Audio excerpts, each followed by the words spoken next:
Steritech, le métier, c'est de fournir des équipements qui permettent de stériliser ou de pasteuriser des produits qui sont déjà emballés. Le but de ces traitements thermiques, pasteurisation et stérilisation, c'est d'augmenter la durée de vie du produit.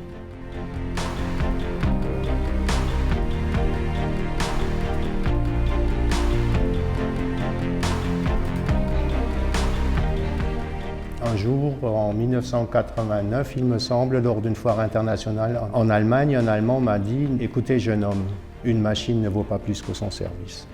Et ça m'était resté gravé dans la tête. Et je pense qu'une de nos réussites, un des piliers, c'est surtout cette partie-là. De prendre carrément le client en main dès le départ et lui enlever tous ses soucis. Ça commence par son métier que nous, on doit maîtriser. Ensuite, on le rassure en lui disant on saura faire une machine. Et on le rassure un peu plus loin en disant si jamais il y avait quelque chose, vous aurez des gens à vos côtés qui vous aideront, soit de la France, soit localement.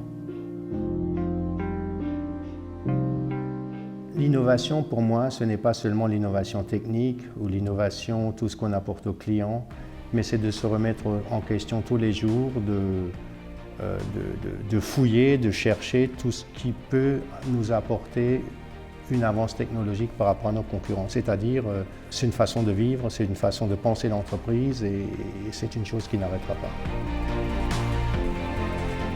Outre le fait que c'est une société avec des gens qui sont techniquement bons, Polyvalence, c'est une société où les gens qui ont été recrutés sont des gens qui ont des valeurs humaines. Et je pense que ça, c'est l'usine du futur. Sans cesse, on nous demande pourquoi vous réussissez à l'export. Je pense que la vraie raison, c'est qu'on aime le métier et puis qu'on aime les gens. Et quand vous aimez votre métier, que vous aimez les gens, quel que soit le pays, même si vous ne comprenez pas la langue, les gens, ils vous respectent, ils vous aiment, ils vous font confiance. Ça, on ne l'apprend pas assez à l'école.